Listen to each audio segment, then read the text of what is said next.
നമസ്കാരം, ഹൈറേഞ്ച് വാർത്തകളിലേക്ക് സ്വാഗതം. ആദ്യം പ്രധാന വാർത്തകൾ. തൊടുപുഴയിലെ ബിജു ജോസഫിന്റെ കൊട്ടേഷൻ കൊലപാതകത്തിൽ ഒരാൾ കൂടി അറസ്റ്റിൽ.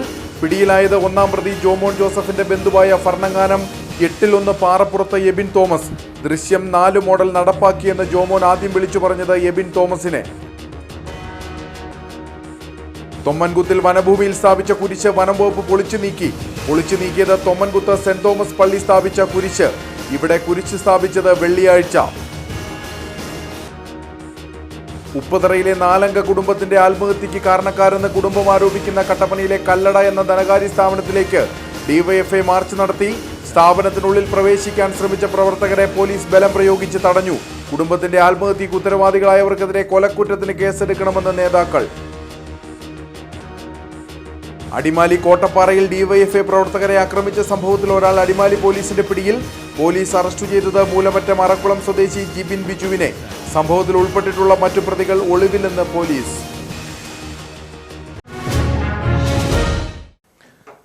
വിശദമായ വാർത്തകൾ. തൊടുപുഴയിലെ ബിജു ജോസഫിന്റെ കൊട്ടേഷൻ കൊലപാതകത്തിൽ ഒരാൾ കൂടി അറസ്റ്റിൽ. ഒന്നാം പ്രതി ജോമോൻ ജോസഫിന്റെ ബന്ധുവായ ഭരണങ്ങാനം 8-1 പാറപ്പുറത്ത് എബിൻ തോമസ് ആണ് പിടിയിലായത്. ദൃശ്യം 4 മോഡൽ നടപ്പാക്കിയെന്ന് ജോമോൻ ആദ്യം വിളിച്ചു പറഞ്ഞതും എബിൻ തോമസിനെയാണ്. കേസിലെ ഒന്നാം പ്രതി ജോമോൻ ജോസഫിന്റെ ബന്ധുവായ എബിൻ തോമസ് ആണ് പിടിയിലായത്. കഴിഞ്ഞ ദിവസമാണ് ഇയാളെ കസ്റ്റഡിയിലെടുത്തത്. കൊലപാതക വിവരങ്ങൾ എബിന് പൂർണ്ണമായി അറിയാമായിരുന്നുവെന്ന് പോലീസ് പറഞ്ഞു. ജോമോന് സാമ്പത്തിക സഹായവും എബിൻ നൽകിയിട്ടുണ്ട്.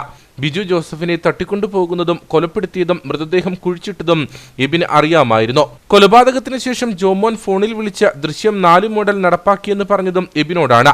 ഇതിന്റെ കോൾ റെക്കോർഡ് പോലീസിന് ലഭിച്ചിരുന്നു. ഈ ഓഡിയോ പരിശോധിച്ച പോലീസ് സംസാരിച്ചത് ഇവർ രണ്ടുപേരുമാണെന്ന് സ്ഥിരീകരിക്കുകയും ചെയ്തു. ഗൂഢാലോചന കുറ്റം ചുമത്തിയാണ് എബിനെ പ്രതി ചേർത്തത്.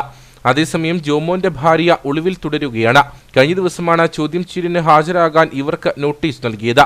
ഇവരെ അന്വേഷിച്ച പോലീസ് വീട്ടിലെത്തിയെങ്കിലും സ്ഥലത്തുണ്ടായിരുന്നില്ല. ഇവരെ കസ്റ്റഡിയിലെടുത്ത് ചോദ്യം ചെയ്ത് സംഭവത്തിലെ പങ്ക് വ്യക്തത വരുത്തേണ്ടതുണ്ടെന്ന് പോലീസ് പറഞ്ഞു. ബിജുവിന്റെ മൃതദേഹം ഇവർ കണ്ടതാണെന്നും കിടപ്പുമുറിയിലെ രക്തക്കറ കഴുകിക്കളഞ്ഞത് ഇവരാണെന്നുമാണ് വിവരം. പോലീസ് അറസ്റ്റ് ചെയ്ത എബിനെ കോടതിയിൽ ഹാജരാക്കി റിമാൻഡ് ചെയ്തു. തൊമ്മൻകുത്തിൽ വനഭൂമിയിൽ സ്ഥാപിച്ച കുരിശ് വനം വകുപ്പ് പൊളിച്ചു നീക്കി. തൊമ്മൻകുത്ത് സെന്റ് തോമസ് പള്ളി സ്ഥാപിച്ച കുരിശാണ് പൊളിച്ചു നീക്കിയത്. വെള്ളിയാഴ്ചയാണ് ഇവിടെ കുരിശ് സ്ഥാപിച്ചത്. കുരിശ് സ്ഥാപിച്ചത് റിസർവ് വനത്തിലാണെന്ന് കാളിയാർ റേഞ്ച് ഓഫീസർ അറിയിച്ചു. ജോയിന്റ് വെരിഫിക്കേഷൻ നടന്ന സ്ഥലമാണിത്. കയ്യേറ്റക്കാർക്കെതിരെ കർശന നടപടിയെടുക്കും. സെന്റ് തോമസ് പള്ളി വികാരി ഉൾപ്പെടെ ഉള്ളവർക്കെതിരെ കേസെടുക്കുമെന്നും റേഞ്ച് ഓഫീസർ പറഞ്ഞു. ഇത് മനഃപൂർവ്വം സംഘടിതമായിട്ട് അവിടെ കയ്യേറാൻ ഉള്ള ശ്രമമാണ് നടന്നത്. JCB വിളിച്ചു, പല പോലീസിൽ ഇൻഫോം ചെയ്തു. അങ്ങനെ പെട്ടെന്ന് തന്നെ ഓപ്പറേഷൻ നടത്തി നമ്മളത് റിമൂവ് ചെയ്യുകയാണ് ചെയ്തത്. ആൾക്കാർക്ക് കൂടുതൽ അവിടെ ഒന്ന് കൂടാനുള്ളൊരു ടൈം നമ്മൾ കൊടുത്തില്ല. അതുകൊണ്ട് സംഘർഷാവസ്ഥ ഒഴിവായി. നമ്മളത് മനഃപൂർവ്വം ആ ഒരു സിറ്റുവേഷൻ ക്രിയേറ്റ് ചെയ്തത്. പെട്ടെന്ന് ഒരു മാസമായിട്ടുള്ളൊരു വേണ്ട എന്നുള്ളൊരു രീതിയിൽ തോന്നി. അതേസമയം കൈവശ ഭൂമിയിലാണ് കുരിശ് സ്ഥാപിച്ചതെന്നാണ് സെന്റ് തോമസ് ഇടവക അധികൃതരുടെ വിശദീകരണം. പട്ടയമില്ല എന്നുള്ള കാരണമാണ് പറയുന്നത്. 65 വർഷക്കാലമായിട്ട് ഈ പ്രദേശത്ത് കിടക്കുന്ന ജനങ്ങൾ താമസിക്കുന്ന പ്രദേശവും 65 വർഷം പഴക്കമുള്ള ഭൂമിയിലാണ്. നിങ്ങൾക്ക് കാണാൻ ഇവിടെ നിൽക്കുന്ന ഈ പ്രായമുള്ള തെങ്ങുകളും കാര്യങ്ങളുമൊക്കെ നോക്കിയാൽ കാണാവുന്നതാണ്. അതുപോലെ ഇലക്ട്രിസിറ്റിയുടെ പോസ്റ്റ് ഇതാണ് പറിച്ചിട്ടിരിക്കുന്നത്. നെയ്യശ്ശേരി തോക്കുമ്പസാട് റോഡ് കടന്നു പോകുന്ന റോഡിൻ്റെ സൈഡിലാണ് ഈ പ്രോപ്പർട്ടി. അല്ലാതെ ഇത് വനത്തിലോ കാട്ടിലോ പാറപ്പുറത്തോ ഒന്നുമല്ല കൊണ്ട് കുരിശ് വെച്ചിരിക്കുന്നത്. തൊമ്മൻകുത്ത് പള്ളിക്ക് ഇവിടെ ഈ പ്രദേശത്ത് പട്ടയമില്ലാത്ത പ്രദേശത്ത് ഭൂമി കൈമാറുന്ന നിയമപ്രകാരം കൈമാറി കിട്ടിയ ഭൂമിയാണ്. അല്ലാതെ റിസർവ് ഫോറസ്റ്റ് അല്ല ഈ ഭൂമി ശരിക്കും. വിശ്വാസത്തിന്മേലുള്ള കടന്നുകയറ്റമാണ് വനം വകുപ്പ് നടത്തുന്നതെന്നും വിശ്വാസികൾ ആരോപിച്ചു. 60 വർഷമായിട്ട് അവിടെ ആൾക്കാർ തിങ്ങിപ്പാർക്കുന്ന സ്ഥലത്താണ് ഞങ്ങളുടെ കുരിശിരുന്നത്. ഞങ്ങൾ ഇന്നലെ 40-ാം വെള്ളിയാഴ്ച അങ്ങോട്ട് പരിഹാര പ്രദർശനം നടത്തിയതാണ്. ദുഃഖ വെള്ളിയാഴ്ച നടത്താനിരിക്കുന്നതാണ്. ആ കുരിശാണ് ഒരു മനുഷ്യനറിയാതെ അവർ ബലമായിട്ട് പൊളിച്ചെടുത്തുകൊണ്ട് പോയത്. ഫോറസ്റ്റ് എന്തുകൊണ്ട് തടസ്സമാകുന്ന ഉന്നതിക്കുന്നതെന്ന് ഞങ്ങൾക്കറിയത്തില്ല. ഫോറസ്റ്റിന്റെ സ്ഥലമെന്നാണ് അവർ പറയുന്നത്. പക്ഷേ അവിടെ ഒരു സെന്റ് ഭൂമി പോലും ഫോറസ്റ്റിന് അവിടെ ഇല്ല. ഞങ്ങളുടെ അറിവിൽ എല്ലാവരുടെയും കൈവശം ഇരിക്കുന്ന ഭൂമികളാണ്. അതിനിടയ്ക്ക് പട്ടയമുള്ള സ്ഥലമുണ്ട്. എല്ലാവർക്കും പഞ്ചായത്തിൻ്റെ നമ്പറുള്ള സ്ഥലമാണ്. ആ സ്ഥലത്തിൻ്റെ തൊട്ടടുത്താണ് ഇത് വെച്ചിരിക്കുന്നത്. ഈ കുരിശിൻ്റെ തൊട്ടടുത്തൊരു വീടുണ്ടായിരുന്ന ആ വീട് ഈ അടുത്ത നാളിൽ റോഡിൻ്റെ വികസനമായിട്ട് ബന്ധപ്പെട്ടാണ് പൊളിച്ചു കളഞ്ഞത്. അതെ, അതിൻ്റെ അകത്ത് ഫോറസ്റ്റുകാർ ചെയ്തത് വളരെ അനീതിയാണ് ഫോറസ്റ്റുകാർ ചെയ്തത്. മേഖലയിൽ നിന്നും കുരിശ് പൊളിച്ചു നീക്കിയ സമയം നേരിയ തോതിൽ വാക്കുതർക്കവുമുണ്ടായി. ഉപ്പതറയിലെ നാലംഗ കുടുംബത്തിന്റെ ആത്മഹത്യയ്ക്ക് കാരണക്കാരെന്ന് കുടുംബം ആരോപിക്കുന്ന കട്ടപ്പനയിലെ കല്ലട എന്ന ധനകാര്യ സ്ഥാപനത്തിലേക്ക് ഡിവൈഎഫ്ഐ മാർച്ച് നടത്തി. സ്ഥാപനത്തിനുള്ളിൽ പ്രവേശിക്കാൻ ശ്രമിച്ച പ്രവർത്തകരെ പോലീസ് ബലം പ്രയോഗിച്ച് തടഞ്ഞു. കുടുംബത്തിന്റെ ആത്മഹത്യയ്ക്ക് ഉത്തരവാദികളായവർക്കെതിരെ കൊലക്കുറ്റത്തിന് കേസെടുക്കണമെന്ന് സമരം ഉദ്ഘാടനം ചെയ്ത ഡിവൈഎഫ്ഐ ജില്ലാ സെക്രട്ടറി രമേശ് കൃഷ്ണൻ ആവശ്യപ്പെട്ടു. കട്ടപ്പന പഴയ ബസ് സ്റ്റാൻഡിൽ നിന്നും പ്രകടനമായിട്ടാണ് പ്രവർത്തകർ എത്തിയത്. സ്ഥാപനത്തിലേക്ക് തള്ളിക്കയറാൻ ശ്രമിച്ച പ്രവർത്തകരെ പോലീസ് ബലം പ്രയോഗിച്ച് തടഞ്ഞു.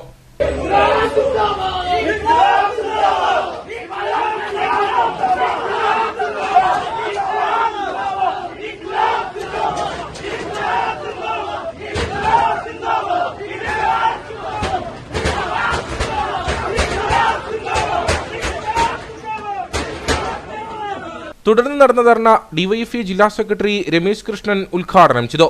ധനകാര്യ സ്ഥാപനത്തിലെ ജീവനക്കാരുടെ നിരന്തര ഭീഷണിയെ തുടർന്നാണ് നാലംഗ കുടുംബം ജീവനൊടുക്കിയത്.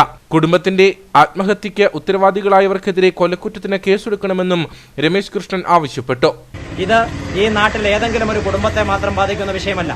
ഈ നാട്ടിലെ സ്വകാര്യ ധനകാര്യ സ്ഥാപനങ്ങൾ നടത്തിക്കൊണ്ടിരിക്കുന്ന കൊള്ളയും അതോടൊപ്പം തന്നെ ചൂഷണവും അവസാനിപ്പിക്കേണ്ടത് ഈ നാടിന്റെ പൊതു ആവശ്യമായി മാറിക്കൊണ്ടിരിക്കുകയാണ്.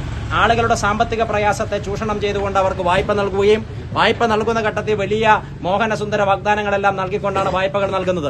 എന്നാൽ പിന്നീട് ഇങ്ങോട്ട് അവരുടെ കൊള്ള പലിശയ്ക്കനുസരിച്ച് പണമടയ്ക്കാൻ കഴിയാതെ വരുന്ന സാഹചര്യത്തിൽ ആളുകളെ ചൂഷണം ചെയ്തുകൊണ്ട് അവരെ ഭീഷണിപ്പെടുത്തിക്കൊണ്ട് അവരുടെ ജീവിതം തന്നെ ഇല്ലാതാക്കുന്ന സമീപനം ഈ നാട്ടിലെ സ്വകാര്യ ധനകാര്യ സ്ഥാപനങ്ങൾ നടത്തിക്കൊണ്ടിരിക്കുകയാണ്.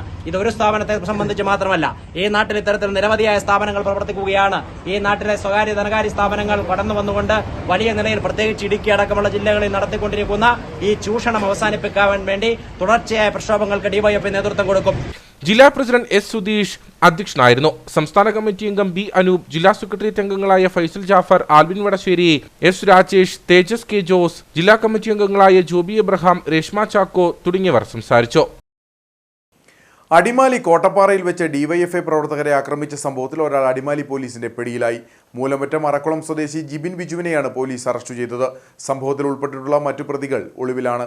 2 ഡിവൈഎഫ്ഐ പ്രവർത്തകർക്കായിരുന്നു ദിവസങ്ങൾക്ക് മുമ്പ് കോട്ടപ്പാറയിൽ വെച്ച് മർദ്ദനമേറ്റത്. വിനോദസഞ്ചാര മേഖലയായ കോട്ടപ്പാറയിൽ വെച്ച് പരസ്യമായി ലഹരി ഉപയോഗിച്ചത് ചോദ്യം ചെയ്തതിനെ തുടർന്ന് ഒരു പറ്റം ആളുകൾ ചേർന്ന് മർദ്ദിച്ചുവെന്നായിരുന്നു ഡിവൈഎഫ്ഐ പ്രവർത്തകരുടെ പരാതി. ഈ പരാതിയിലാണ് ഒരാൾ അടിമാലി പോലീസിന്റെ പിടിയിലായിട്ടുള്ളത്. മൂലമറ്റം അറക്കുളം സ്വദേശി ജിബിൻ ബിജുവിനെയാണ് പോലീസ് അറസ്റ്റ് ചെയ്തത്. അറക്കുളത്ത് നിന്നുമാണ് പോലീസ് ഇയാളെ കസ്റ്റഡിയിലെടുത്തത്. സംഭവത്തിൽ ഉൾപ്പെട്ടിട്ടുള്ള മറ്റു പ്രതികൾ ഒളിവിലാണ്. ഇവർക്കായി പോലീസ് അന്വേഷണം നടത്തുന്നുണ്ട്. അക്രമ സംഭവത്തിൽ 2 ഡിവൈഎഫ്ഐ പ്രവർത്തകർക്കായിരുന്നു മർദ്ദനമേറ്റത്. ഒരാളുടെ കാൽ ഒടിയുകയും മറ്റൊരാളുടെ തലയ്ക്ക് പരിക്ക് സംഭവിക്കുകയും ചെയ്തു. ഇവർ അടിമാലി താലൂക്ക് ആശുപത്രിയിൽ ചികിത്സ തേടിയിരുന്നു. തൊടുപുഴ ജില്ലാ ആശുപത്രിയിലെ ഡോക്ടർമാരുടെയും സർജന്റെയും ചികിത്സാ പിഴവ് മൂലം കാലിലുണ്ടായ മുറിവിനുള്ളിൽ ലോഹകഷ്ണവുമായി യുവാവ് നടന്നത് 2 ആഴ്ച. ഇതിനു പുറമെ മുറിവിൽ പഴുപ്പ് ബാധിച്ച് കാല് നിലത്തുവയ്ക്കാൻ വയ്യാത്ത അവസ്ഥയിലുമായി. ഒടുക്കം ജില്ലാ ആശുപത്രിയിലെ ചികിത്സാ പിഴവ് കണ്ടെത്തിയതാകട്ടെ പ്രാഥമിക ആരോഗ്യ കേന്ദ്രവും. മാർച്ച് 29-ന് ജോലി സ്ഥലത്ത് വെച്ചാണ് മുഹമ്മദ് ഹാജിയുടെ കാലിൽ ഗ്രൈൻഡർ തട്ടി മുറിവുണ്ടായത്. ഉടൻ തന്നെ ജില്ലാ ആശുപത്രിയിലെത്തി ഡോക്ടറെ കണ്ടു. ആഴത്തിലുള്ള മുറിവായതിനാൽ ഞരമ്പ് മുറിഞ്ഞിട്ടുണ്ടോ എന്ന് അറിയാനായി ഡോക്ടറുടെ നിർദ്ദേശപ്രകാരം എക്സ്റേ എടുത്ത് പരിശോധിക്കുകയും ചെയ്തു. തുടർന്ന് മുറിവിൽ തുന്നലിട്ട് ഒന്നിടവിട്ട ദിവസങ്ങളിൽ ആശുപത്രിയിൽ വന്ന് മുറിവിൽ മരുന്ന് വെച്ച് ഡ്രസ്സ് ചെയ്യണമെന്നും നിർദ്ദേശിച്ചു. ഇതനുസരിച്ച് ഏപ്രിൽ 1-നെത്തി. എന്നാൽ പഴുപ്പ് കുറയാത്തതിനാൽ 2-ാം തീയതി പിന്നെയും എത്തി ഡോക്ടറെ കണ്ട കാര്യം പറഞ്ഞു. ഡോക്ടറാകട്ടെ സർജന്റെ അടുക്കിലേക്ക് പറഞ്ഞയച്ചു. പരിശോധന നടത്തി സർജൻ തുടർന്നുള്ള എല്ലാ ദിവസവും മുറിവിൽ മരുന്ന് വെച്ച് ഡ്രസ്സ് ചെയ്യാൻ നിർദ്ദേശിച്ചു. സർജന്റെ നിർദ്ദേശപ്രകാരം പിന്നീടുള്ള ദിവസങ്ങളിൽ ജില്ലാ ആശുപത്രിയിലെത്തി മരുന്ന് വെച്ചെങ്കിലും പഴുപ്പ് കുറയുന്നുണ്ടായിരുന്നില്ല. ഇക്കാര്യം ശ്രദ്ധയിൽപ്പെടുത്തിയപ്പോൾ 8-ാം തീയതി തുന്നൽ നീക്കാൻ സർജൻ നിർദ്ദേശിച്ചു. ഇതിനുശേഷവും മാറ്റമുണ്ടായില്ല. ഈ സമയമൊക്കെയും ആശുപത്രിയിൽ നിന്ന് നൽകിയ ആന്റിബയോട്ടിക് മരുന്നുകൾ ഉപയോഗിക്കുന്നുണ്ടായിരുന്നു. എന്നാൽ പിന്നീടും പഴുപ്പും വേദനയും കുറയുകയോ കാൽ നിലത്തു കുത്താനോ പറ്റാത്ത സ്ഥിതി തുടർന്നു. ഇതോടെ കഴിഞ്ഞ ദിവസം രാവിലെ ഇടവെട്ടിയിലെ പ്രാഥമിക ആരോഗ്യ കേന്ദ്രത്തിലെത്തി ഡോക്ടറെ കണ്ടു. ഇവിടുത്തെ ഡോക്ടർ നടത്തിയ പരിശോധനയിൽ കാലിലെ മുറിവിനുള്ളിൽ അപകടത്തിനിടയാക്കിയ ഗ്രൈൻഡറിന്റെ ഒരു ലോഹകഷ്ണം കണ്ടെത്തുകയായിരുന്നു. ഇത് നീക്കം ചെയ്ത് പുതുതായി മരുന്ന് വെച്ചപ്പോഴാണ് അല്പം ആശ്വാസമായതെന്ന് മുഹമ്മദ് ഹാജ പറഞ്ഞു. സംഭവത്തിൽ ഇത്രനാളും ചികിത്സിച്ച ജില്ലാ ആശുപത്രിയിലെ ഡോക്ടർക്കും സർജനും ഡ്രസ്സിംഗ് നടത്തിയ നഴ്സുമാർക്കുമെതിരെ ആശുപത്രി സൂപ്രണ്ടിന് രേഖാമൂലം കഴിഞ്ഞ ദിവസം തന്നെ മുഹമ്മദ് ഹാജ പരാതി നൽകി. സംഭവത്തിൽ കുറ്റക്കാർക്കെതിരെ ശിക്ഷാ നടപടി സ്വീകരിക്കണമെന്നാണ് ആവശ്യം. ഓൺലൈൻ ടാക്സി സർവീസ് തങ്ങളുടെ ഉപജീവന മാർഗത്തെ പ്രതികൂലമായി ബാധിക്കുന്നുവെന്ന പരാതിയുമായി മൂന്നാർ മേഖലയിലെ ടാക്സി ഡ്രൈവർമാർ രംഗത്ത്. മൂന്നാർ മേഖലയിലേക്ക് നടക്കുന്ന ഓൺലൈൻ ടാക്സി സർവീസുകൾ നിയമവിരുദ്ധമാണെന്നാണ് ലോക്കൽ ടാക്സി ഡ്രൈവർമാരുടെ വാദം. ഓൺലൈൻ ടാക്സി ഡ്രൈവർമാരെ ലോക്കൽ ടാക്സി ഡ്രൈവർമാർ മർദ്ദിക്കുന്നുവെന്ന തരത്തിലുള്ള പ്രചാരണം അടിസ്ഥാനരഹിതമാണെന്നും ഇവർ വാർത്താസമ്മേളനത്തിൽ വ്യക്തമാക്കി. ടാക്സി മേഖലയിൽ ഓൺലൈൻ ടാക്സി ഡ്രൈവർമാരും ലോക്കൽ ടാക്സി ഡ്രൈവർമാരും തമ്മിലുള്ള തർക്കം രൂക്ഷമാകുകയാണ്. ആനച്ചാലിൽ വെച്ച ലോക്കൽ ടാക്സി ഡ്രൈവർ മർദ്ദിച്ചുവെന്ന പരാതിയുമായി കഴിഞ്ഞ ദിവസം ഓൺലൈൻ ടാക്സി ഡ്രൈവർ രംഗത്തെത്തിയിരുന്നു. ഇതിന് പിന്നാലെയാണ് ഓൺലൈൻ ടാക്സി സർവീസ് തങ്ങളുടെ ഉപജീവന മാർഗത്തെ പ്രതികൂലമായി ബാധിക്കുന്നുവെന്ന പരാതിയുമായി മൂന്നാർ മേഖലയിലെ ടാക്സി ഡ്രൈവർമാർ രംഗത്തെത്തിയിട്ടുള്ളത്. ഇത്രയും കാലം ഒരു പ്രശ്നങ്ങളുമില്ലാതിരുന്ന ഈ മേഖലയിൽ ഓൺലൈൻ ടാക്സികളുടെ കടന്നുവരവോടെയാണ് പ്രശ്നങ്ങൾ ആരംഭിച്ചതെന്നും തങ്ങൾക്ക് ലഭിക്കുന്ന ഓട്ടങ്ങൾ ഇല്ലാതാക്കാനായി വളരെ കുറഞ്ഞ നിരക്കിലാണ് ഓൺലൈൻ ടാക്സികൾ സർവീസ് നടത്തുന്നതെന്നും ലോക്കൽ ടാക്സി ഡ്രൈവർമാർ പരാതി ഉന്നയിക്കുന്നു. കൂടാതെ മൂന്നാർ മേഖലയിലേക്ക് നടക്കുന്ന ഓൺലൈൻ ടാക്സി സർവീസുകൾ നിയമവിരുദ്ധമാണെന്നും ലോക്കൽ ടാക്സി ഡ്രൈവർമാർ പറഞ്ഞു. 2017 ഓർഡറിൽ ഞങ്ങൾക്ക് എയർപോർട്ട് പരിസരവും റെയിൽവേ സ്റ്റേഷനുകളിൽ മാത്രമേ കൊച്ചിയിൽ ഓടാനുള്ള ഒരു പെർമിഷനെ ഞങ്ങൾക്ക് തന്നിട്ടുള്ളൂ. ഞങ്ങൾക്ക് അതുകൊണ്ട് ഓൾ ഓവർ കേരള തരണമെന്നും പറഞ്ഞുകൊണ്ട് DGPക്ക് വീണ്ടും ഒരു ഓർഡർ കൊടുക്കാൻ പറഞ്ഞ് അവർ ഹൈക്കോടതിയിൽ ഒരു അഫിഡേവിറ്റ് ഫയൽ ചെയ്തിട്ടുണ്ട്. അപ്പോൾ അതിൻ്റെ അർത്ഥം ഈ ഓർഡറിൽ 2017 ഓർഡറിൽ അവർക്ക് എറണാകുളം മാത്രം ഓടാനുള്ള ഒരു ഓർഡറേ കൊടുത്തിട്ടുള്ളൂ. ഈ ഹൈ റേഞ്ചിലേക്ക് വരാനുള്ള ഒരു ഓർഡറും കൊടുത്തിട്ടില്ല. അവർ ഈ ഓർഡർ തെറ്റിദ്ധരിപ്പിച്ച് ആണ് ഇപ്പോൾ നിലവിൽ ഇവിടെ ഓടുന്നത്. ഈ പ്രശ്നമുണ്ടായ വാഹനം ഓൺലൈൻ ടാക്സി എന്നും പറഞ്ഞാണ് അയാൾ പറഞ്ഞിരിക്കുന്നത്. അയാൾ ഓലോയോ യൂബറിലോ ഏതെങ്കിലും ഇതിൽ അംഗമാണോ, ഈ വാഹനം ഈ ഓലോ യൂബറിൽ പെട്ടതാണോ എന്നുള്ളതിന് ഒരു തെളിവില്ല. പക്ഷേ അയാൾ വാർത്ത കൊടുത്തത് ഓൺലൈൻ ടാക്സി എന്നും പറഞ്ഞു. അങ്ങനെയുണ്ടെങ്കിൽ ഓൺലൈൻ ടാക്സിക്ക് ഇവിടെ എടുക്കാനുള്ള അനുവാദമുണ്ടെങ്കിൽ ആ അനുവാദം അവർ ഇവിടെ കൊണ്ട് കൊടുക്കണ്ടേ? ഓൾ ഓവർ കേരള എടുക്കാനുള്ള അനുവാദം അവരുടെ കയ്യിലുണ്ടെങ്കിൽ അവരുകൊണ്ട് സ്റ്റേഷനിൽ കൊടുക്കണ്ടേ? അല്ലെങ്കിൽ ഈ കേസിന് ബദലായിട്ട് ഈ പറയുന്ന വ്യക്തിയുടെ പേരിൽ ഈ പറയുന്ന കോടതി അലക്ഷ്യത്തിന് കേസ് എടുക്കണമല്ലോ. കഴിഞ്ഞ ദിവസം ആനച്ചാലിൽ ഓൺലൈൻ ടാക്സി ഡ്രൈവറെ ലോക്കൽ ടാക്സി ഡ്രൈവർമാർ മർദ്ദിച്ചുവെന്ന പ്രചരണവും പരാതിയും അടിസ്ഥാനരഹിതമാണെന്നും ആനച്ചാൽ സ്വദേശിക്ക് ലഭിച്ച ഓട്ടം കുറഞ്ഞ നിരക്കിൽ പിടിച്ചത് സംബന്ധിച്ച് ചോദ്യം ചെയ്യുക മാത്രമാണ് ഉണ്ടായതെന്നും Anachal car taxi union CITU secretary John Mathew പറഞ്ഞു. രാത്രി ഒരു 9 മണി 9:30-ക്ക് ശേഷം ഉള്ള ഒരു സമയമാണെന്ന് തോന്നുന്നു. ആ സമയത്ത് ആ വണ്ടി വീണ്ടും അവിടെ തന്നെ കിടക്കുന്നത് കണ്ടപ്പോൾ ഞങ്ങൾ വീണ്ടും ഇടപെട്ട് ഈ വണ്ടി എന്താണ് ഇവിടെ കിടക്കുന്നത്, ഇവിടുന്ന് SI അടക്കം പറഞ്ഞു വിട്ട വണ്ടി വീണ്ടും ഇവിടെ കിടക്കുന്നത് എന്തിനാണ്, ഇവിടെ നിന്ന് ട്രിപ്പ് എടുക്കാൻ പറ്റത്തില്ല, നമ്മൾ സാധാരണക്കാർ ഇവിടെ കുറേ പേര് വർഷങ്ങളായിട്ട് ഈ ജോലി എടുത്ത് ജീവിക്കുന്നവരുണ്ട്, അതുകൊണ്ട് ബുദ്ധിമുട്ടുണ്ടാക്കരുത് പോകണമെന്ന് പറഞ്ഞ് വീണ്ടും പറഞ്ഞു വിടുകയാണ് ചെയ്തത്. അതിനുശേഷം പിറ്റേന്ന് രാവിലെയാണ് നമ്മൾ അറിയുന്നത് നമ്മൾക്കെതിരെ വെള്ളത്തൂർ സ്റ്റേഷനിൽ കേസുണ്ടെന്നും ഈ വണ്ടി തല്ലി തകർത്തിട്ട് അതിൻ്റെ ചില്ലുകൾ തല്ലി പൊട്ടിച്ചു എന്ന രീതിയിൽ വെള്ളത്തൂർ സ്റ്റേഷനിൽ കേസ് എടുത്തിട്ടുണ്ടെന്നുള്ളത്. അപ്പോൾ നമ്മളോട് കുറച്ച് ആളുകളുടെ ആരൊക്കെയാണെന്ന് അവർക്കും വ്യക്തതയില്ലാത്ത കുറച്ച് ആളുകൾ, നമ്മുടെ സ്റ്റാൻഡിൽ പോലും ഇല്ലാത്ത കുറച്ച് പേരുകൾ കൊടുത്തിട്ടും അഡ്രസ്സ് തെറ്റായിട്ടുള്ള കുറച്ച് ആളുകൾ, നമുക്കറിയത്തില്ലാത്ത കുറച്ച് ആളുകളെ ചേർത്തുകൊണ്ടാണ് കേസ് കൊടുത്തിരിക്കുന്നത്. ആ കൂട്ടത്തിൽ നമ്മുടെ 1-2 പേരുടെ പേരുകൾ വന്നിട്ടുണ്ട്. അപ്പോൾ നമ്മൾ സ്റ്റേഷനിൽ പോയിട്ട് ജാമ്യം എടുത്ത് നിൽക്കുന്ന അവസ്ഥയാണ് ഇപ്പോൾ നിലവിലുള്ളത്. ഈ കേസിൽ ഞങ്ങൾക്ക് യാതൊരു മനസ്സറിവും ഉള്ളതല്ല. അയാളെ തല്ലുകയോ ഈ വണ്ടി തല്ലിപ്പൊട്ടിക്കുന്നതുമായിട്ട് ബന്ധപ്പെട്ട് വണ്ടി തകർക്കുന്നതായിട്ട് ബന്ധപ്പെട്ട് ഞങ്ങൾക്കാർക്കും യാതൊരു ബന്ധവും ഇല്ലാത്തതുമാണ്. അതേസമയം ഓൺലൈൻ ടാക്സി ഡ്രൈവർമാരും ലോക്കൽ ടാക്സി ഡ്രൈവർമാരും തമ്മിലുള്ള തർക്കം രൂക്ഷമാകുന്നതിന്റെ സൂചന നൽകിയുള്ള ശബ്ദ സന്ദേശങ്ങൾ വിവിധ വാട്സാപ്പ് ഗ്രൂപ്പുകളിൽ പ്രചരിക്കുന്നുണ്ട്. കയ്യാങ്കളിയിലൂടെ കാര്യങ്ങൾ പരിഹരിക്കണമെന്ന തരത്തിലുള്ള സന്ദേശങ്ങളാണ് പ്രചരിക്കുന്നത്.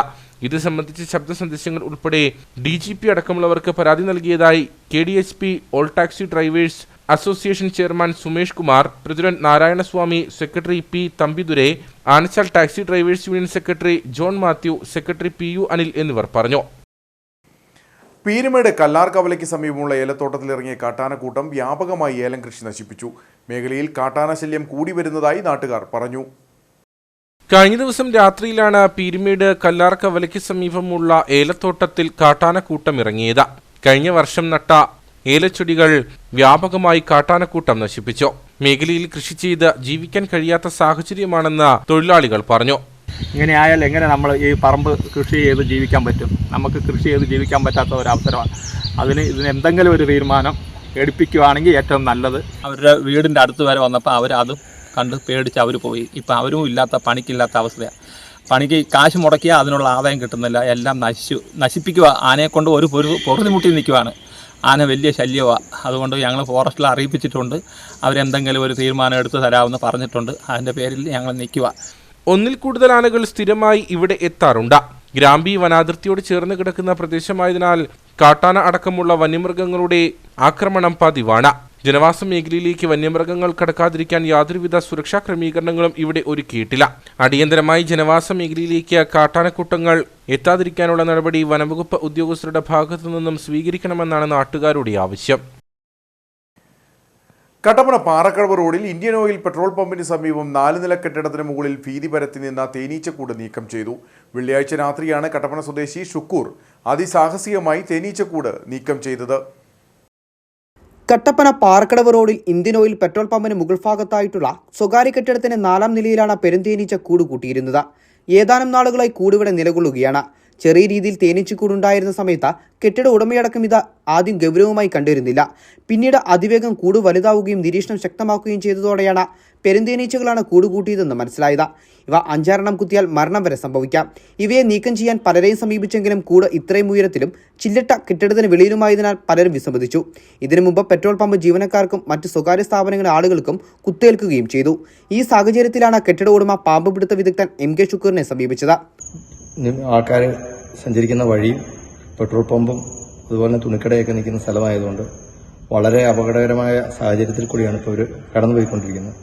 പലരെയും കൊണ്ടുവന്നു പറഞ്ഞു തീർക്കാൻ വേണ്ടി പലരും പറ്റത്തില്ല എന്ന് പറഞ്ഞൊരു സംഭവമാണ്. എന്തായാലും നമ്മൾ 1-2 പേരെ നമ്മുടെ സഹായികളെ കൊണ്ടുവന്നപ്പോൾ അവർക്ക് മടിയാണ്. ഇതിൻ്റെ പൊക്കവും ഹൈറ്റും ഒക്കെ കണ്ടപ്പോൾ അവരും പിന്മാറി. എന്തായാലും ഏറ്റെടുത്ത കാര്യം ചെയ്യാമെന്ന് വിചാരിച്ച് ഞാൻ തനിച്ചാണ് ഇപ്പോൾ ഇതെടുക്കാൻ തീരുമാനിച്ചേക്കുന്നത്.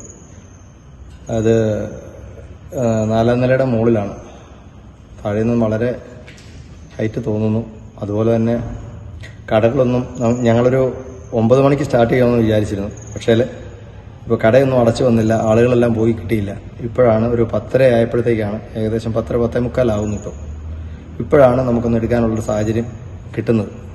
മുമ്പ് തേനീച്ചകൾക്ക് പരിക്കേൽക്കാതെ കൂടുകൾ നീക്കം ചെയ്ത പരിചയമുള്ള ഇദ്ദേഹം ഒറ്റയ്ക്കാണ് സാഹസിക ശ്രമം നടത്തിയത്. സുരക്ഷാ കവചമണിഞ്ഞ കെട്ടിടത്തിന് ഗ്ലാസ് നീക്കിയ ശേഷം തേനീച്ചകൾക്ക് അധികം പരിക്കേൽക്കാതെയാണ് കൂട് നീക്കിയത്. ഇതിനായി ചെറിയ രീതിയിൽ പുകച്ച ശേഷം തേനീച്ചകളെ നീക്കി. ബാക്കിയുള്ളവയെ തുടച്ചു മാറ്റിയ ശേഷം കൂട് നീക്കം ചെയ്തു.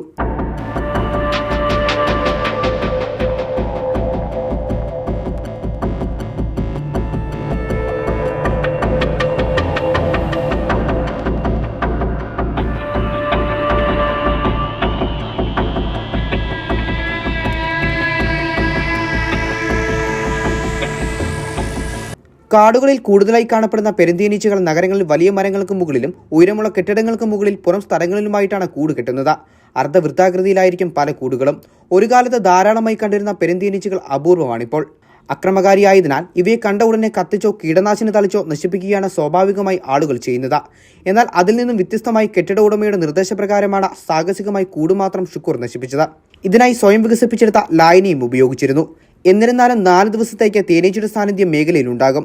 പിന്നീട് ഇവ ഇവിടെ നിന്ന് വളരെ ദൂരം മാറിപ്പോകുന്നതാണ് പതിവ്. കൂടുണ്ടായിരുന്ന കെട്ടിടത്തിന് സമീപം നിരവധി കിളികൾ കൂട് കൂട്ടിയിരുന്നു. ഇത് തേനീച്ചക്കൂട് ഇളകുന്നതിനുള്ള സാധ്യതയും ഉണ്ടാക്കി. ഇതോടെ പലരും ആശങ്കയിലുമായിരുന്നു. അടിമാലി സർക്കാർ ഹൈസ്കൂൾ ഡയമണ്ട് ജൂബിലി നിറവിൽ. സ്കൂളിന്റെ 75ാമത് വാർഷികാഘോഷം ഈ മാസം 27-ന് നടക്കും. ഡയമണ്ട് ജൂബിലി ആഘോഷങ്ങളുമായി ബന്ധപ്പെട്ട വിപുലമായ പരിപാടികളാണ് ഒരുക്കിയിട്ടുള്ളതെന്ന് സംഘാടക സമിതി ഭാരവാഹികൾ അടിമാലിയിൽ വാർത്താസമ്മേളനത്തിൽ അറിയിച്ചു. അടിമാലിയുടെ വിദ്യാഭ്യാസ മേഖലയ്ക്ക് കരുത്തു പകർന്ന ആയിരങ്ങൾക്ക് അക്ഷര വെളിച്ചം പകർന്ന അടിമാലി സർക്കാർ ഹൈസ്കൂൾ ഡയമണ്ട് ജൂബിലി നിറവിലാണ്. 1948 സ്കൂൾ സ്ഥാപിതമായത്. സ്കൂളിന്റെ 75ാമത് വാർഷികാഘോഷം ഈ മാസം 27-ന് നടക്കും. ഡയമണ്ട് ജൂബിലി ആഘോഷങ്ങളുമായി ബന്ധപ്പെട്ട് വിപുലമായ പരിപാടികളാണ് ഒരുക്കിയിട്ടുള്ളതെന്ന് സംഘാടക സമിതി ഭാരവാഹികൾ അടിമാലിയിൽ വാർത്താസമ്മേളനത്തിൽ അറിയിച്ചു. വിവിധ കമ്മിറ്റികൾ രൂപീകരിച്ച് പ്രവർത്തനങ്ങൾ മുന്നോട്ട് പോകുകയാണെന്നും സംഘാടക സമിതി ഭാരവാഹികൾ വ്യക്തമാക്കി.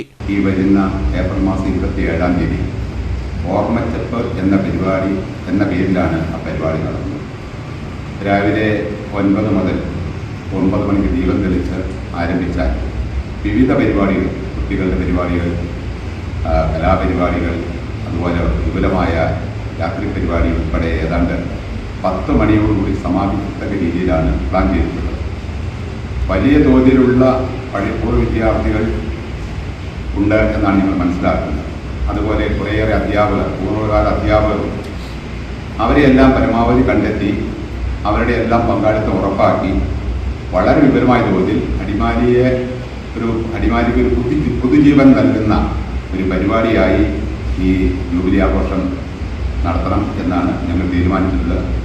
ഏപ്രിൽ 27 രാവിലെ 9 മുതൽ ഒരു ദിവസം നീളുന്ന ആഘോഷ പരിപാടികൾക്കാണ് രൂപം നൽകിയിട്ടുള്ളത്. മന്ത്രിമാർ, MP, MLA മാർ, ത്രിതല പഞ്ചായത്ത് അംഗങ്ങൾ, മുൻ അധ്യാപകർ, പൂർവ്വ വിദ്യാർത്ഥികൾ തുടങ്ങിയവർ പങ്കെടുക്കും. ഓർമ്മച്ചപ്പ് എന്ന പേര് നൽകിയിരിക്കുന്ന പരിപാടിയിൽ പൂർവ്വ അധ്യാപകരെയും വിദ്യാർത്ഥികളെയും ആദരിക്കും. ആഘോഷങ്ങളുടെ ഭാഗമായി സ്നേഹവിരുന്നും വിവിധ കലാപരിപാടികളും നടക്കും. അടിമലയിൽ നടന്ന വാർത്താ സമ്മേളനത്തിൽ സംഘാടക സമിതി chairperson Soly Jesus, chief coordinator CA Elias, TS Siddique, K Sethukutty എന്നിവർ പങ്കെടുത്തു. കേരള കോൺഗ്രസ് കൊന്നത്തടി മണ്ഡലം കൺവെൻഷൻ നടന്നു. പാറത്തോട് സർവീസ് സഹകരണ ബാങ്ക് ഓഡിറ്റോറിയത്തിൽ വെച്ച് നടത്തിയ പരിപാടി കേരള കോൺഗ്രസ് ജില്ലാ പ്രസിഡന്റ് പ്രൊഫസർ MJ ജേക്കബ് ഉദ്ഘാടനം ചെയ്തു. പാറത്തോട് ടൗണിൽ പതാക ഉയർത്തിയതിനു ശേഷം ടൗണിൽ പ്രകടനം നടന്നു. ജില്ലാ പ്രസിഡന്റ് MJ ജേക്കബ് കൺവെൻഷൻ ഉദ്ഘാടനം ചെയ്തു. ഈ വഴിതിരിഞ്ഞ ഈ തെറ്റായ പ്രവണതകളുമായി മുന്നോട്ട് പോകുന്ന ഭരണാധികാരികളെ പിടിച്ചിറക്കുന്നതിനുള്ള അവസരം വരുന്നുണ്ട്. ആ അവസരം നമ്മൾ കൃത്യമായിട്ട് വിനിയോഗിക്കണം. അവിടെ കക്ഷി രാഷ്ട്രീയം നോക്കേണ്ട കാര്യമില്ല, വർഗചിന്തകൾ നോക്കേണ്ട കാര്യമില്ല, മറ്റൊന്നും നോക്കാതെ ഇടതുപക്ഷ ഭരണത്തിൻ്റെ കിരാത ഭരണത്തെ എഴുത്തു കളയുന്നതിന് വേണ്ടിയുള്ള ശ്രമം, ആ ശ്രമത്തിൻ്റെ മുന്നണി പടയാളികളായി നിങ്ങൾ ഉണ്ടാകണം. കൺവെൻഷനിൽ പാർട്ടിയുടെ നയപരിപാടികളും ആനുകാലിക രാഷ്ട്രീയ സാഹചര്യങ്ങളെപ്പറ്റിയും കാർഷിക മേഖല നേരിടുന്ന വിവിധങ്ങളായ പ്രശ്നങ്ങളെക്കുറിച്ചും ചർച്ച നടന്നു. 70 വയസ്സ് കഴിഞ്ഞ 60ഓളം പാർട്ടി പ്രവർത്തകരെയും മികച്ച കർഷകരെയും ചെറുകിട സംരംഭകരെയും ദീർഘകാല വ്യാപാരികളെയും CA പരീക്ഷയിൽ ഫസ്റ്റ് ക്ലാസ് നേടിയ ഷാബിൻ ബിജുവിനെയും ആദരിച്ചു. മണ്ഡലം പ്രസിഡന്റ് ജോബി അഗസ്റ്റിൻ പരിപാടിയിൽ അധ്യക്ഷനായിരുന്നു. Chief coordinator Appu John Joseph മുഖ്യപ്രഭാഷണം നടത്തി. സംസ്ഥാന കമ്മിറ്റി അംഗം നോബിൾ ജോസഫ് വിഷയാവതരണം നടത്തി. നേതാക്കളായ ഷിബു തെക്കുംപുറം, ജോയി കൊച്ചുകരോട്ട, വർഗീസ് വെട്ടിയാങ്കൽ, അഡ്വക്കേറ്റ് എബി തോമസ് തുടങ്ങിയവർ സംസാരിച്ചു. സേനാപതി ഗ്രാമപഞ്ചായത്ത് കുടുംബശ്രീ CDSന്റെ നേതൃത്വത്തിൽ ലഹരി വിരുദ്ധ റാലിയും പൊതുയോഗവും സംഘടിപ്പിച്ചു. ജില്ലാ പഞ്ചായത്ത് ആരോഗ്യകാര്യ standing committee chairman VN Mohanan ലഹരി വിരുദ്ധ പൊതുയോഗം ഉദ്ഘാടനം ചെയ്തു. സമൂഹത്തിൽ വർദ്ധിച്ചു വരുന്ന ലഹരി, മയക്കുമരുന്ന് ഉപയോഗത്തിനെതിരെ കൈകോർത്തുകൊണ്ട് കുടുംബശ്രീ CDS അംഗങ്ങൾ വിപണനവും ഉപയോഗവും തടയുക, സമൂഹത്തെ ലഹരിയുടെ പിടിയിൽ നിന്നും സംരക്ഷിക്കുക എന്ന ലക്ഷ്യത്തോടെയാണ് ലഹരി വിരുദ്ധ റാലിയും പൊതുയോഗവും സംഘടിപ്പിച്ചത്. പഞ്ചായത്ത് പടിക്കൽ നിന്നും ആരംഭിച്ച റാലി സേനാപതി ടൗണിൽ സമാപിച്ചു. തുടർന്ന് നടന്ന പൊതുസമ്മേളനം ജില്ലാ പഞ്ചായത്ത് ആരോഗ്യകാര്യ standing committee chairman VN Mohanan ഉദ്ഘാടനം ചെയ്തു. ലഹരിക്കെതിരെയുള്ള പോരാട്ടം ഓരോരുത്തരും സ്വന്തം കുടുംബത്തിൽ നിന്നും ആരംഭിക്കണമെന്ന് അദ്ദേഹം പറഞ്ഞു. നമ്മുടെ കുടുംബത്തിൽ നിന്ന് നമ്മൾ ആരംഭിക്കണം. എന്റെ കുടുംബത്ത് ഏതെങ്കിലും തരത്തിലുള്ള ലഹരി ഉപയോഗം ഉണ്ടാകില്ല എന്ന് ഉറപ്പുവരുത്താൻ ഓരോ കുടുംബവും കുടുംബാംഗങ്ങളും സത്യപ്രതിജ്ഞ ചെയ്യണം. ഗ്രാമപഞ്ചായത്ത് പ്രസിഡന്റ് തിലോത്തമ സോമന്റെ നേതൃത്വത്തിൽ നടന്ന യോഗത്തിൽ CDS ചെയർപേഴ്സൺ സന്ധ്യ അനീഷ് ലഹരി വിരുദ്ധ പ്രതിജ്ഞ ചൊല്ലിക്കൊടുത്തു. ബ്ലോക്ക് പഞ്ചായത്ത് അംഗം PA ജോണി ലഹരി വിരുദ്ധ സന്ദേശം നൽകി. ഗ്രാമപഞ്ചായത്ത് അംഗങ്ങളായ PP എൽദോസ്, S അരുൺ, സ്നേഹിത, കമ്മ്യൂണിറ്റി കൗൺസിലർ റാഹേൽ മാത്യു, CDS ADS പ്രവർത്തകർ, കുടുംബശ്രീ അംഗങ്ങൾ തുടങ്ങിയവർ പങ്കെടുത്തു. ജീവിതമാണ് ലഹരി എന്ന സന്ദേശം ഉയർത്തി എഴുകുമ്പയിൽ സർവീസ് സഹകരണ ബാങ്ക് നിർമ്മിച്ച കളിക്കളം നാടിന് സമർപ്പിച്ചു.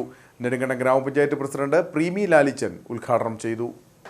നാടിന്റെ സൗകര്യക്കുറവ് മനസ്സിലാക്കിയാണ് എഴുകുംവയൽ സർവീസ് സഹകരണ ബാങ്കിന്റെ നേതൃത്വത്തിൽ കളിക്കളം ഒരുക്കിയത്. മയക്കുമരുന്നിനും ലഹരിക്കും അടിമപ്പെടാതെ കായിക മേഖലയിൽ ലഹരി കണ്ടെത്തുവാൻ പുതുതലമുറയെ എത്തിക്കുക എന്ന ലക്ഷ്യത്തോടെയാണ് കളിക്കളം തയ്യാറാക്കിയത്.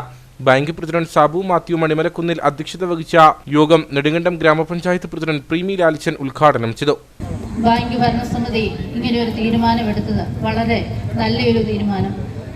ഇന്നത്തെ കാലത്ത് മൊബൈൽ ഫോണിൻ്റെയും അതുപോലെ തന്നെ രാസലഹരിയുടെയും ഒക്കെ അടിപ്പെട്ടു പോകുന്ന ഒരു സമൂഹമാണ്. അപ്പോൾ നമുക്ക് ചാനലുകളിലും പത്രങ്ങളിലും എപ്പോഴും ഇത് തന്നെ കാണാനുള്ളൂ. എന്തായാലും കുഞ്ഞുങ്ങൾക്ക് അവരുടെ ഒരു വ്യക്തിത്വ വികസനത്തിനും കായികക്ഷമത വർദ്ധിപ്പിക്കുന്നതിനും മാനസിക ഉല്ലാസത്തിനും വേണ്ടി ഇങ്ങനെ ഇവിടെ ഒരു സ്ഥാനം ആരംഭിച്ച ബാങ്ക് ഭരണസമിതിക്ക് ഞാൻ എല്ലാവിധ അഭിനന്ദനങ്ങളും അറിയിക്കുന്നു. നെടുങ്കണ്ടം SHO ജെർലിൻസ് കറിയ ഫുട്ബോൾ ടൂർണമെന്റ് ഉദ്ഘാടനം ചെയ്തു. കുട്ടികളുടെ ശ്രദ്ധ ഒരല്പനേരം മൊബൈലിൽ നിന്ന് മാറ്റി നിർത്തുക. അല്ലെങ്കിൽ ഇന്നത്തെ കാലത്ത് കുട്ടികൾ പുറത്തിറങ്ങാറില്ല. മൊബൈൽ ഫോണുമായിട്ട് റൂമിൽ കയറിയിരിക്കും. അല്ലെങ്കിൽ മറ്റു കൂട്ടുകാരുമായിട്ട് ചാറ്റ് ചെയ്ത് ഈ പറഞ്ഞ പോലെ മയക്കുമരുന്നുകളും മറ്റ് ലഹരി വസ്തുക്കളുടെ ഉപയോഗത്തിലേക്ക് ശ്രദ്ധ തിരിയുന്ന കാലഘട്ടമാണ്. അതിൽ നിന്ന് വ്യത്യസ്തമായിട്ട് അവരെ പിന്തിരിപ്പിക്കാനായിട്ട് അവർക്ക് കുറച്ചു നേരം മറ്റു കൂട്ടുകാരുമായിട്ട് സൗഹൃദങ്ങൾ പങ്കിടുന്നതിനും അതിലുപരി അവരുടെ ആരോഗ്യം, അവരുടെ കായികക്ഷമത വർദ്ധിപ്പിക്കുന്നതിനും ഉതകുന്ന രീതിയിൽ ഉള്ള ഒരു പുതിയ സംരംഭമാണ്. തീർച്ചയായിട്ടും എഴുകുമ്പൽ സർവീസ് സഹകരണ ബാങ്കിന് അല്ലെങ്കിൽ അതിൻ്റെ ഭാരവാഹികൾക്ക് ഞാൻ പ്രത്യേകം അഭിനന്ദനം അർപ്പിക്കുകയാണ് ഈ സമയം. ആദ്യ ദിവസം നടന്ന ഫുട്ബോൾ മത്സരത്തിൽ 14 ടീമുകൾ പങ്കെടുത്തു. കുട്ടികളെ മൊബൈൽ ഫോണിന്റെയും ലഹരിയുടെയും കരവലയങ്ങളിൽ അകപ്പെടാതെ കായികമായും മാനസികമായും ആരോഗ്യമുള്ളവരായി വളർത്തേണ്ടത് നമ്മുടെ കടമയാണെന്ന് ബാങ്ക് പ്രസിഡന്റ് സാബു മാത്യു മണിമലക്കുന്നേൽ പറഞ്ഞു. നമ്മുടെയൊക്കെ ഒരു ഉത്തരവാദിത്വമാണ് നമ്മുടെ നാട്ടിലെ കുട്ടികളെയും ചെറുപ്പക്കാരെയും മുതിർന്നവരെയും ഒക്കെ ചേർത്ത് പിടിക്കുക, അവർക്ക് വിനോദത്തിൽ ഏർപ്പെടാനുള്ള അവസരങ്ങൾ ഉണ്ടാക്കി കൊടുക്കുക. ആ ഒരു ബോധ്യത്തിലാണ് ബാങ്ക് ഇങ്ങനെ ഒരു കളിക്കളം ഉണ്ടാക്കാൻ തീരുമാനിച്ചത്. അതിന് നമുക്കൊരു 20 സെൻറ്റ് സ്ഥലം ഞാൻ നേരത്തെ തന്നെ ലീസിനെടുത്തിട്ടുണ്ടായിരുന്നു. അപ്പോൾ അതിപ്പം പ്രത്യേകിച്ച് ഒരു പരിപാടികളൊന്നും നടത്താതെ കിടന്ന സമയത്ത് ഇങ്ങനൊരു ആശയം ഉണ്ടാകുകയും അതിലേക്ക് പെട്ടെന്ന് ശ്രദ്ധ കേന്ദ്രീകരിക്കുകയും ചെയ്തുകൊണ്ട് ഒരാഴ്ച കൊണ്ട് തന്നെ വളരെ മനോഹരമായ ഒരു കളിക്കളം കുട്ടികൾക്ക് ഉണ്ടാക്കി കൊടുക്കാൻ സാധിച്ചു. അതിലൂടെ ഈ നാട്ടിലുള്ള ആളുകളുടെ എല്ലാം വലിയൊരു സഹകരണം അതിനുണ്ടായി. ഉടുമ്പൻചോല അസിസ്റ്റന്റ് രജിസ്ട്രാർ മുൻസി ജോസഫ് മുഖ്യപ്രഭാഷണം നടത്തി. നെടുങ്കണ്ടം എക്സൈസ് ഓഫീസർ ലഹരി വിരുദ്ധ ബോധവൽക്കരണ ക്ലാസ് നയിച്ചു. കളിക്കളം നിർമ്മിക്കാൻ മുഖ്യ പങ്കുവഹിച്ച എഴുകുംവയൽ ഹെഡ്ലോഡ് തൊഴിലാളികൾക്ക് യോഗത്തിൽ വെച്ച ഉപഹാരം നൽകി. നെടുങ്കണ്ടം ഗ്രാമപഞ്ചായത്ത് ക്ഷേമകാര്യ standing committee chairman Suresh Mathew Palliyadil, Shaji TS, KP Rajan, George Areepparambil തുടങ്ങിയവർ സംസാരിച്ചു.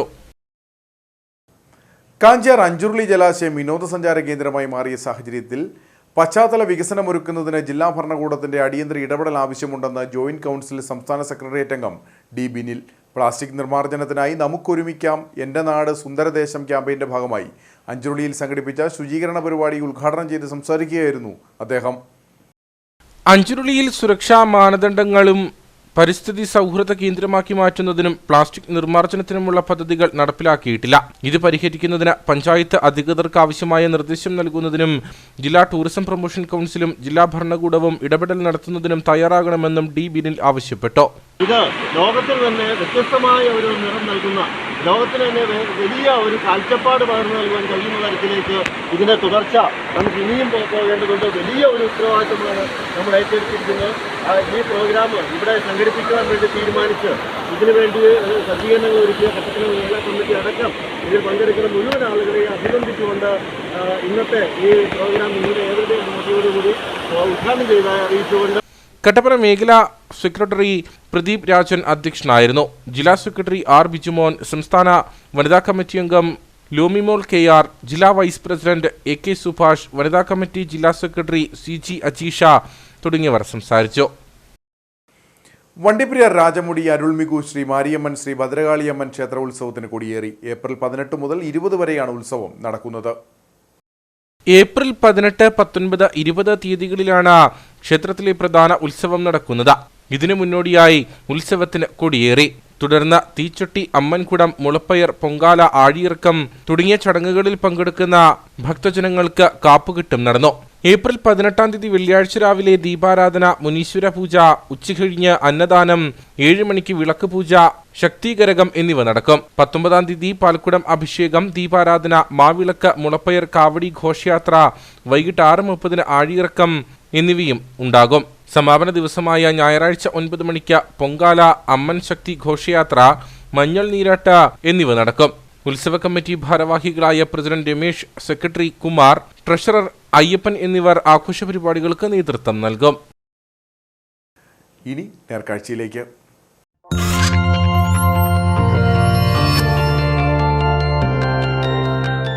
നേർക്കാഴ്ച നിങ്ങൾക്കായി അവതരിപ്പിക്കുന്നത് KG's Jewelry, കോട്ടയം കട. സിൻസ് 1950. പരിശുദ്ധ സ്വർണം വിശ്വസ്ത കരങ്ങളിലൂടെ. ഓശാന ദിനത്തിൽ കുരുത്തോലകളുമായി രാജാക്കാടുകാർ ടൗൺ പ്രദക്ഷിണം നടത്തുമ്പോൾ പങ്കുവയ്ക്കുന്നത് മതസൗഹാർദ്ദത്തിന്റെ സന്ദേശം കൂടിയാണ്.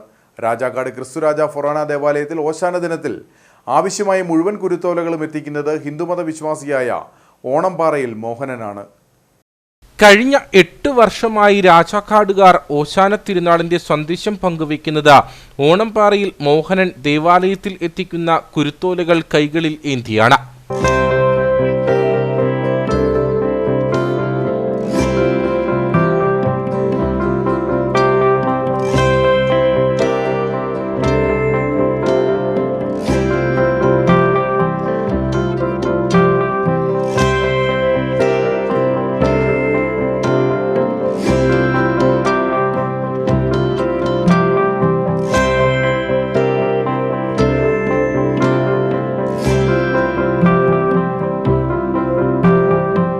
വർഷങ്ങൾക്ക് മുൻപ് ഹൈറേഞ്ചിൽ തെങ്ങുകൾക്ക് വിവിധ രോഗം ബാധിച്ചപ്പോൾ കുരുത്തോല ശേഖരണം പ്രതിസന്ധിയിലായി.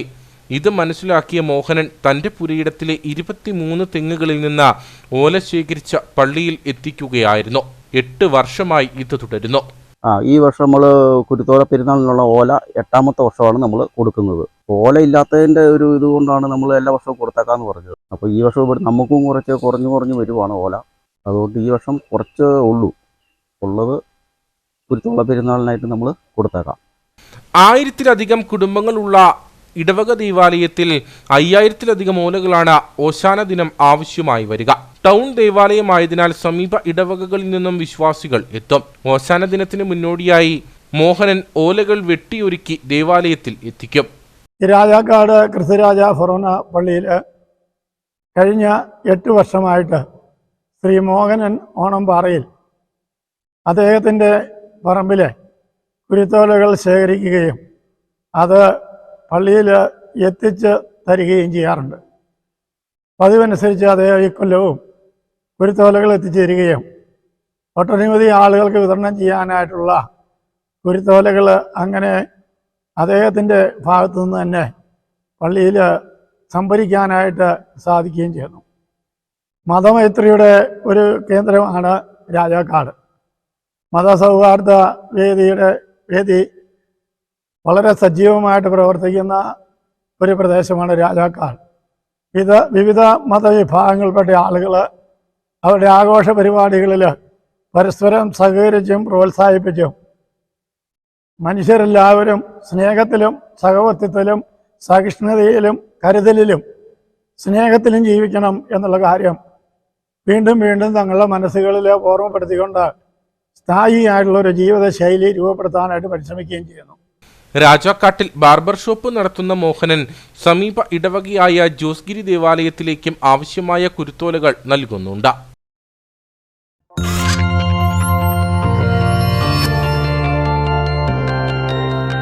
നേർക്കാഴ്ച നിങ്ങൾക്കായി അവതരിപ്പിച്ചത് KG's Jewelry, കോട്ടയം കട.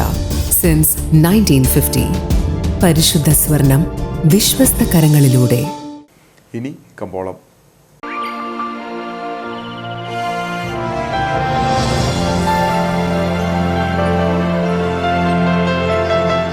കമ്പോളം നിങ്ങൾക്കായി അവതരിപ്പിക്കുന്നത് KG's Jewelry, കോട്ടയം കട. സിൻസ് 1950. പരിശുദ്ധ സ്വർണം വിശ്വസ്ത കരങ്ങളിലൂടെ. ശാന്തൻപാറ കാർഡമം പ്ലാന്റേഴ്സ് അസോസിയേഷൻ ഏലക്കാലയിലെ വിവരം. ആകെ ലോട്ട് 77. വിൽപ്പനയ്ക്ക് വന്നത് 14,330. വിൽപ്പന നടന്നത് 13,837. കൂടിയ വില 2,749. ശരാശരി വില 2,437. കട്ടപ്പന കമ്പോളം. കുരുമുളക് കിലോഗ്രാമിന് 705 രൂപ. ഏലം കൂടിയ വില 2,450. ഏലം ശരാശരി വില 2,300. കാപ്പിപ്പരിപ്പ് 430. ഗ്രാമ്പു 750. കൊക്കോ 80. റബ്ബർ 180. സ്വർണം വെള്ളി വിപണി. സ്വർണം ഗ്രാമിന് 8,770 രൂപ. വെള്ളി 110.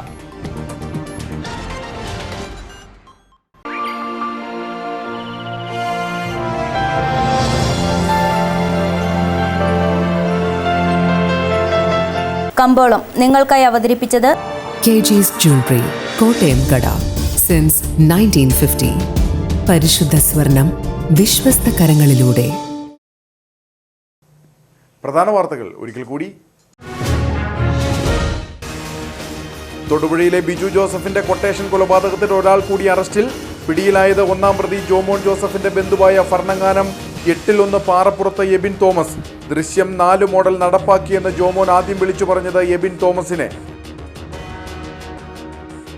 തൊമ്മൻകുത്തിൽ വനഭൂമിയിൽ സ്ഥാപിച്ച കുരിശ് വനം വകുപ്പ് പൊളിച്ചു നീക്കിയത് തൊമ്മൻകുത്ത് സെന്റ് തോമസ് പള്ളി സ്ഥാപിച്ച കുരിശ്. ഇവിടെ കുരിശ് സ്ഥാപിച്ചത് വെള്ളിയാഴ്ച. ഉപ്പുതറയിലെ 4-അംഗ കുടുംബത്തിന്റെ ആത്മഹത്യക്ക് കാരണക്കാരെന്ന് കുടുംബം ആരോപിക്കുന്ന കട്ടപ്പനയിലെ കല്ലട എന്ന ധനകാര്യ സ്ഥാപനത്തിലേക്ക് ഡിവൈഎഫ്ഐ മാർച്ച് നടത്തി. സ്ഥാപനത്തിനുള്ളിൽ പ്രവേശിക്കാൻ ശ്രമിച്ച പ്രവർത്തകരെ പോലീസ് ബലം പ്രയോഗിച്ച് തടഞ്ഞു. കുടുംബത്തിന്റെ ആത്മഹത്യക്ക് ഉത്തരവാദികളായവർക്കെതിരെ കൊലക്കുറ്റത്തിന് കേസെടുക്കണമെന്ന് നേതാക്കൾ. അടിമാലി കോട്ടപ്പാറയിൽ ഡിവൈഎഫ്ഐ പ്രവർത്തകരെ ആക്രമിച്ച സംഭവത്തിൽ ഒരാൾ അടിമാലി പോലീസിന്റെ പിടിയിൽ. പോലീസ് അറസ്റ്റ് ചെയ്തത് മൂലമറ്റം അറക്കുളം സ്വദേശി ജിബിൻ ബിജുവിനെ. സംഭവത്തിൽ ഉൾപ്പെട്ടിട്ടുള്ള മറ്റു പ്രതികൾ ഒളിവിലെന്ന് പോലീസ്. ഇതോടെ ഈ വാർത്താ ബുള്ളറ്റിൻ സമാപിക്കുന്നു. നമസ്കാരം.